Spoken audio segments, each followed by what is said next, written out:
Bonjour à tous et bienvenue pour cette nouvelle méditation biblique où l'on continue notre parcours dans l'évangile de Luc et l'on continue aussi le chapitre 4 que l'on a commencé jeudi.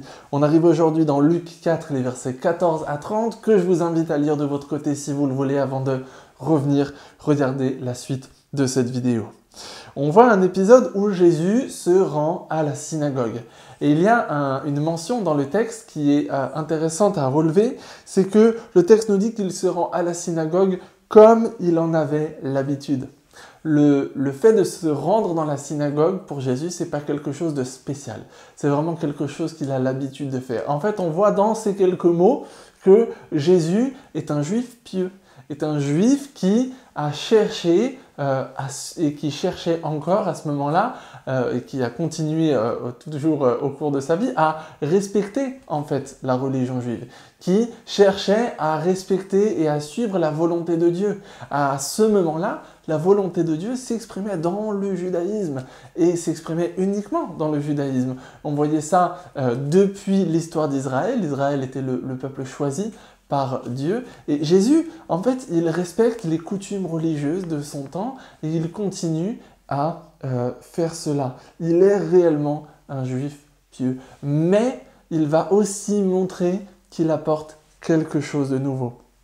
Dans la synagogue, il se lève pour faire la lecture du texte. Encore une fois, comme c'est la tradition, il va lire un texte, mais ensuite, et c'est là que les choses vont prendre une tournure différente et s'ouvrir sur quelque chose de plus grand, c'est qu'il va s'appliquer à lui-même le texte qu'il a lu. Et si l'on regarde un petit peu les différents éléments de ce texte qu'il lit, on peut voir en fait de quoi est fait son ministère. Pourquoi est-ce qu'il a été envoyé sur la terre par le Père? Il est désigné par l'onction, Dieu lui-même l'a oint pour d'abord annoncer une bonne nouvelle aux pauvres. Une bonne nouvelle aux pauvres. Et on peut mettre en écho avec cela les citations de Matthieu 5 dans le Sermon sur la montagne, où Jésus va dire « Heureux les pauvres en esprit ». Et je pense que les pauvres dont il est fait mention ici, ce sont exactement ça, les pauvres en esprit. Il vient annoncer une bonne nouvelle en fait à chacun d'entre nous qui sommes assez francs pour nous reconnaître pauvres en esprit. Il vient proclamer aux captifs la libération. Chacun d'entre nous peut être captif de différentes choses. Il vient annoncer aux aveugles le recouvrement de la vue. Il vient apporter la délivrance aux opprimés et il vient proclamer l'année de grâce accordée par le Seigneur. Cette expression « année de grâce », elle fait référence à un commandement qui se trouvait dans la loi, dans le Lévitique, qui parlait du jubilé. C'était une année qui revenait selon une période régulière au moment, et pendant cette année-là, les Israélites devaient, entre autres, libérer les esclaves qu'ils avaient.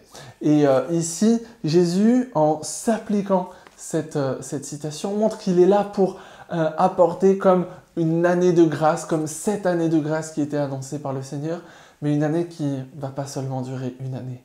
Une période de grâce qui va s'étendre dans le temps et dans laquelle chacun va pouvoir venir s'inscrire et chacun va pouvoir venir profiter de cette grâce.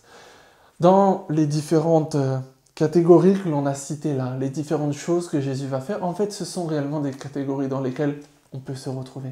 On n'est peut-être pas à chaque moment de notre vie dans toutes les catégories. On n'est pas à chaque moment de notre vie des captifs, des aveugles, des opprimés.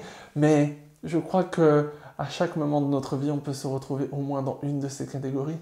Et relire ce passage, relire ce texte pour se souvenir de ce que veut dire le ministère de Jésus pour nous dans ces situations, dans nos vies. Se souvenir de ce que Jésus a été envoyé pour faire dans ces situations dans nos vies.